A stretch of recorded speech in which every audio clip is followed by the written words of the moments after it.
bien-aimé,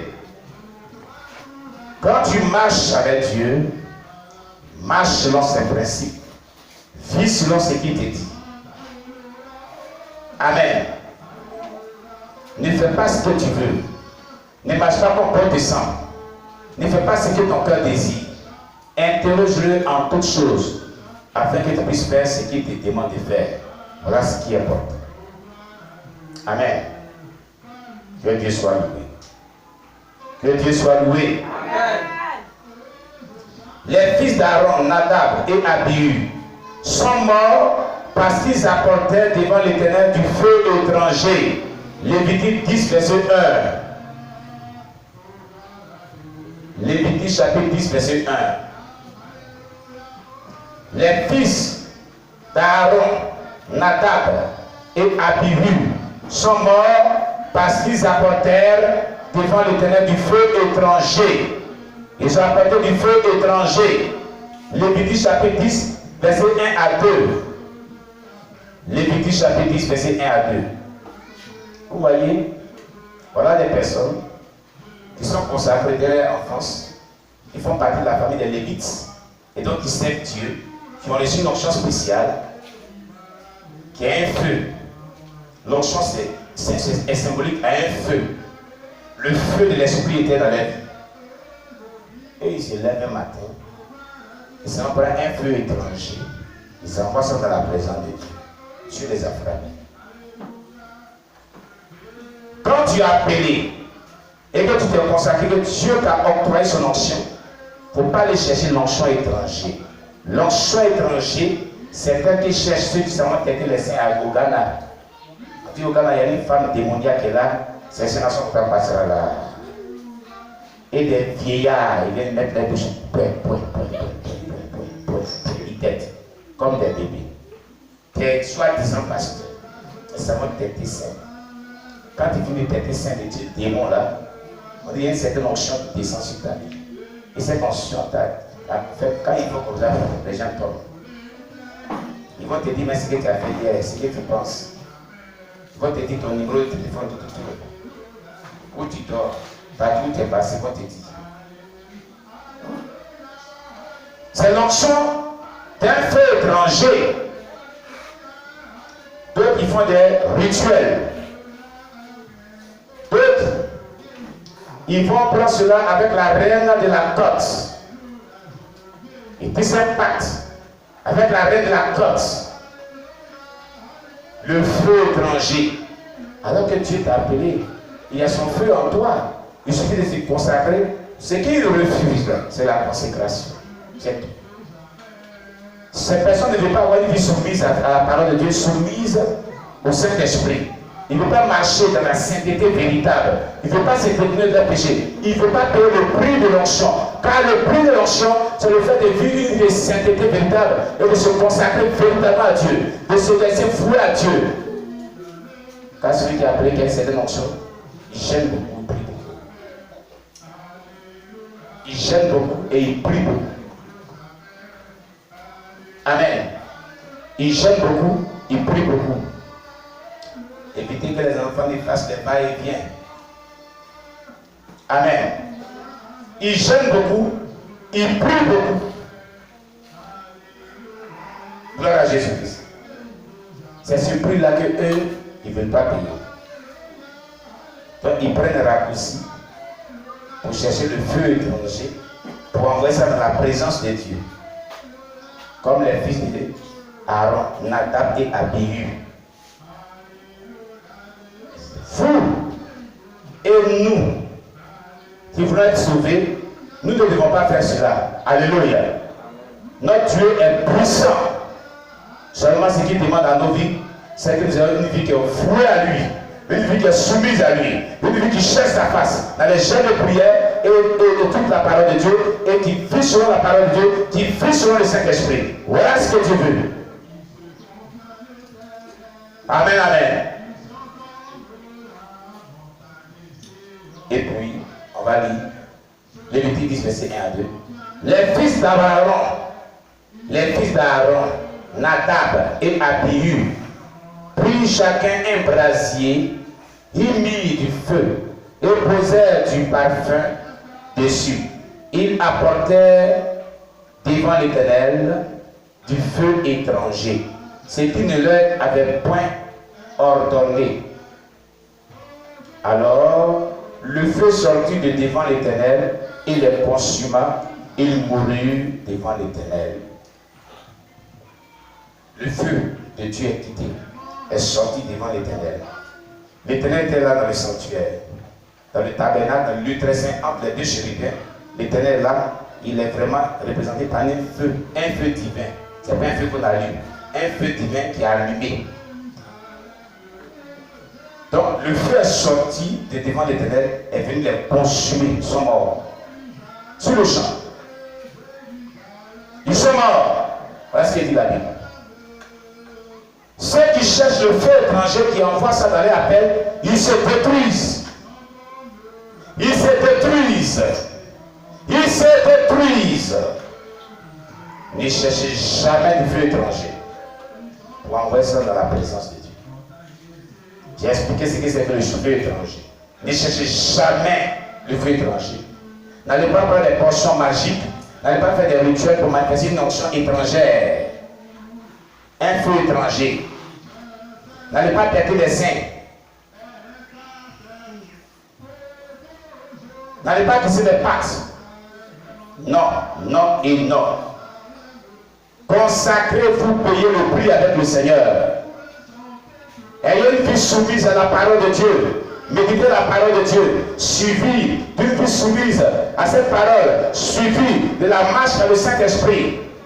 Soyez comme des esclaves de Jésus-Christ qui n'ont pas leur volonté, mais qui vivent jour pour jour, nuit pour la volonté divine de Jésus-Christ. Qui seraient guidés par le Saint-Esprit. Qu'une vie soumise à Dieu et le Saint-Esprit. À Dieu, sa parole et le Saint-Esprit. Ils sont morts. Nadab et Abihu sont morts. Peut-être il y avait dans tout ça leur conduite d'ivrognerie. Puisque juste après cela, Dieu avait défendu Aaron et ses fils de ne pas boire du vin, ni boisson enivrante. En plus du fait qu'ils ne devaient pas aller au funérailles, ils ne devaient pas prendre du feu étranger, mais ils ne devaient pas goûter à de l'alcool quelconque. Ils ne devaient pas goûter à de l'alcool. Mais ces enfants buvaient. En tout cas, ils étaient vraiment désordonnés, ces serviteurs de Dieu. Ils vivaient dans le désordre. Vraiment dans le désordre. Amen. Ils vivaient dans le désordre. Lévitique, chapitre 10, verset 9.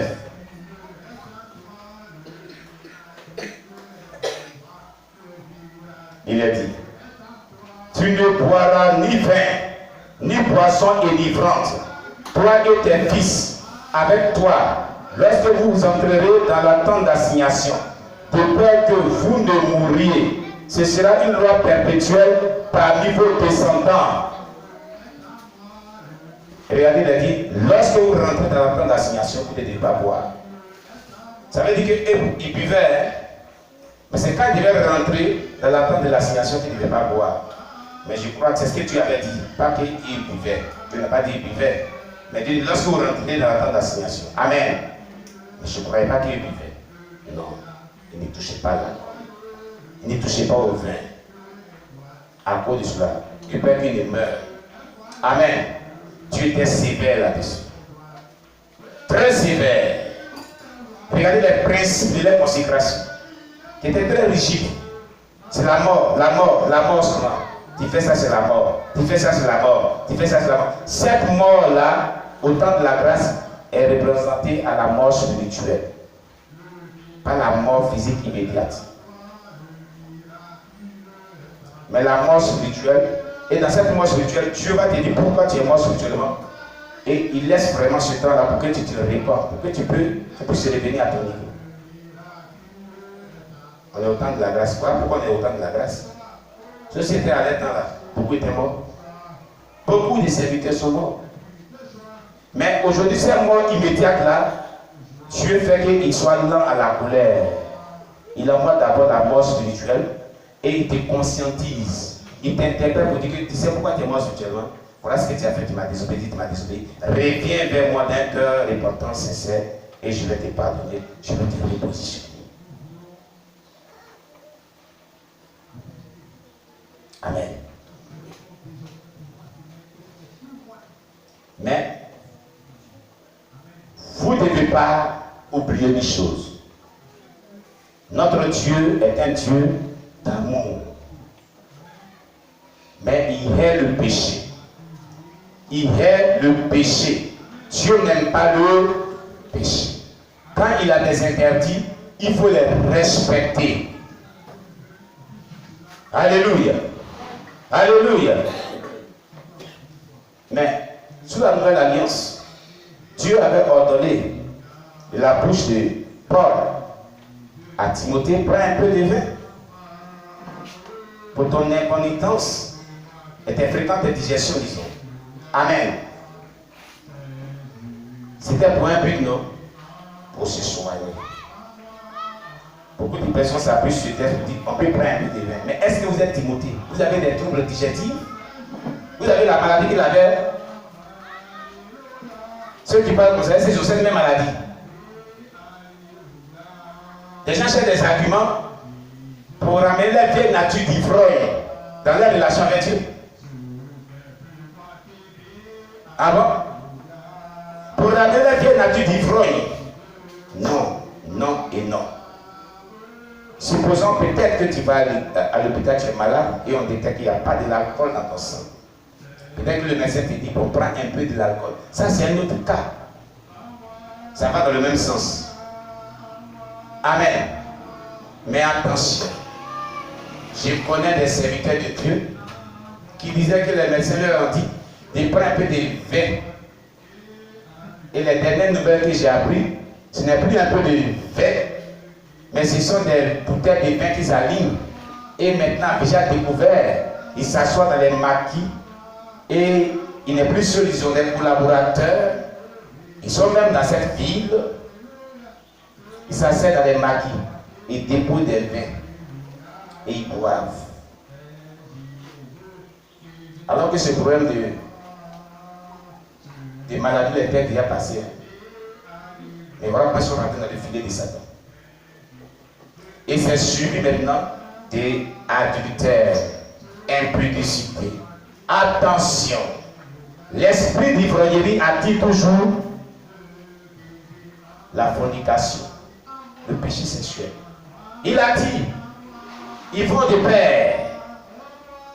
C'est pour ça que vous allez voir que ceux qui vivent cette vie, ceux qui ont vécu cette vie d'impudicité, mais ceux qui vivent, qui continuent la vie, quand ils ont les moyens, ils s'en vont dans les maquis, dans des bars, ils commandent un poulet, un poisson braisé, et ils mettent des pots de vin, des liqueurs, ils finissent de manger, ils finissent de s'enivrer très bien, direction hôtel, lieu d'abomination.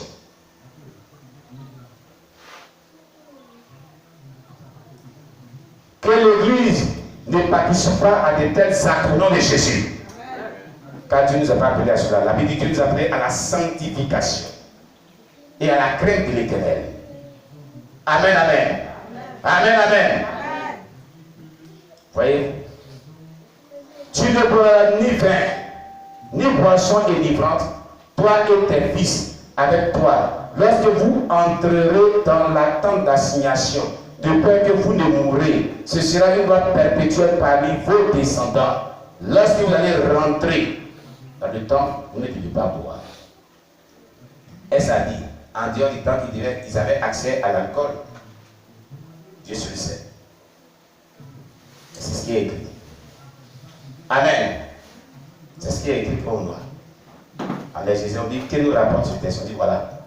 Parce que nous rapporte le texte. Dieu nous bénisse. Dieu nous bénisse. Tellement que l'onction est prêchée des saintes, Dieu met des garde-fous. Permettez-moi de m'expliquer comme ça. On va dire quoi c'est pour ça s'exprime. Il met des balises. Il met des principes pour celui-là qui donne l'onction. Pour ne pas que vraiment l'onction se souille. Pour ne pas qu'il se souille, disons. Sinon l'onction ne se souille pas. C'est lui qui se souille. Mais quand il a commencé à te souiller, Dieu réduit son onction. Et quand le diable sait que Dieu a réduit son onction, il envoie l'onction satanique. Et le diable a commencé à profiter. Il a dit, oh, mais il y a l'onction. Quelle onction? L'onction du diable qui manifeste maintenant. Ce n'est plus l'onction de Dieu. C'est comme ça. Quelqu'un qui était égaré, il venait de commettre l'adultère, un pasteur, et puis il vient, et puis il prophétise l'onction. Et la soeur qui a commis l'adultère là, elle tombe sur l'onction. Effectivement, il y avait une onction. Et il s'est dit, tu vois, il n'a pas honte de dire, tu vois. On est allé de l'autre côté, on est venu, mais l'onction se manifeste toujours, non? Quelle onction? Le diable se manifeste. Ce n'est pas Dieu. Je suis désolé. Ça, c'est pas Dieu. C'est une notion satanique. Impure. Tu es possédé. Tu viens de contracter les démons. Ce n'est plus Dieu. Dieu est saint. Son onction est sainte. Amen, amen. Amen, amen. On ne peut pas dire au Saint Dieu, on va aller faire l'adultère, l'ivrognerie, la folie.